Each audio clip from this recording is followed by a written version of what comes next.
ঈদ উপলক্ষে দুস্থ মানুষদের জন্য সরকারের পক্ষ থেকে দেওয়া হয় ভিজিএফ এর চাল, কিন্তু তালিকায় দুস্থদের নাম থাকলেও অভিযোগ রয়েছে তা উত্তোলন করছেন কার্ড বণ্টনকারী রাজনৈতিক দল ও পৌরসভার কর্মচারীরাই। দুস্থ পরিবারের ভোটার আইডি দিয়ে ভিজিএফ তালিকা তৈরি হলেও এসব পরিবার জানেই না তালিকায় তাদের নাম রয়েছে। জয়পুরহাট পৌরসভার বিভিন্ন এলাকায় ঘুরে দেখা গিয়েছে এমন চিত্র। ফোটানোর ঝামেলা ছাড়াই নিরাপদ পানির জন্য ঘরে আনুন পিওরিট। কল করুন 16627। জয়পুরহাট শহরের 0 পয়েন্ট মোড়ের খৌরাকার আলম হোসেন এবার ঈদুল আজহায় পৌরসভার 9 নম্বর ওয়ার্ডে ভিজিএফের তালিকায় নাম এসেছে তার। অবাক কাণ্ড, এই বিষয়ে আলম কিছুই জানেন না। শুনলাম আমার নাম আছে, দেখলাম নাম আছে, কিন্তু আমি এখন চাল পাই না, কিন্তু আমার নামে চাল গেল কোথায়? শুধু আলমই নন, শহরের বিভিন্ন পাড়া মহল্লার গরিব ও অসহায়রা তালিকায় থাকার পরও তাদেরকে দেয়া হয়নি ভিজিএফ কার্ড। অভিযোগ রয়েছে সেসব বরাদ্দ উত্তোলন করছেন বণ্টনকারীরাই। আমরা কোনো পৌরসভা থেকে কোনো অনুদান আমরা পাই নাই। আমার লিস্টে নাম আছে, কিন্তু আমার চালটা গেল কোথায়? আমাদের 10টা পরিবার 2 বছর হলে কোনো চাউল আমরা কিচ্ছু পাই না। আমার বাড়িওয়ালের নাম রেবেকা, নাম আছে, সব আছে, আমাকে 1 কেজি চাউল পর্যন্ত কেউ অনুদান দেয় না। এই চাউলটা গেল কার খাতায়, কে কি করলো?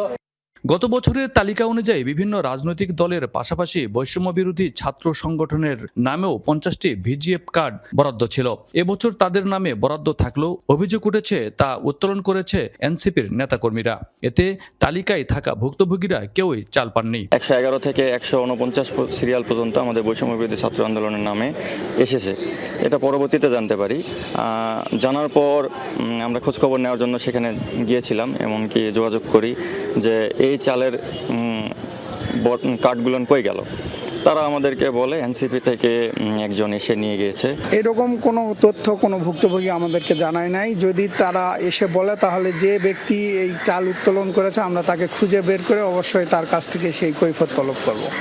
বিএনপি নেতার দাবি, পৌরসভার কিছু অসাধু কর্মকর্তার সাথে আঁতাত করে বণ্টনে অনিয়ম করছে অন্যান্য রাজনৈতিক দলের নেতারা।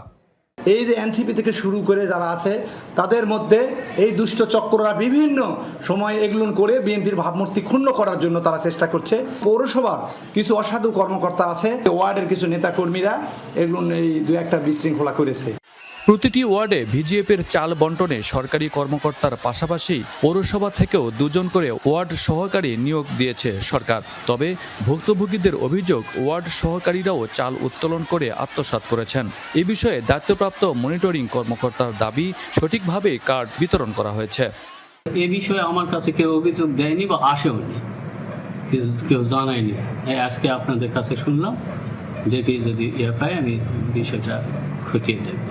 চাল বিতরণে এ সকল অনিয়মের অভিযোগের বিষয়ে ক্যামেরায় কথা বলতে রাজি হননি পৌরসভার প্রশাসক। ঈদুল আজহা উপলক্ষে পৌরসভার 9টি ওয়ার্ডে মোট 4625 জনের নামে 10 কেজি করে ভিজিএফের চাল বরাদ্দ হয়েছে।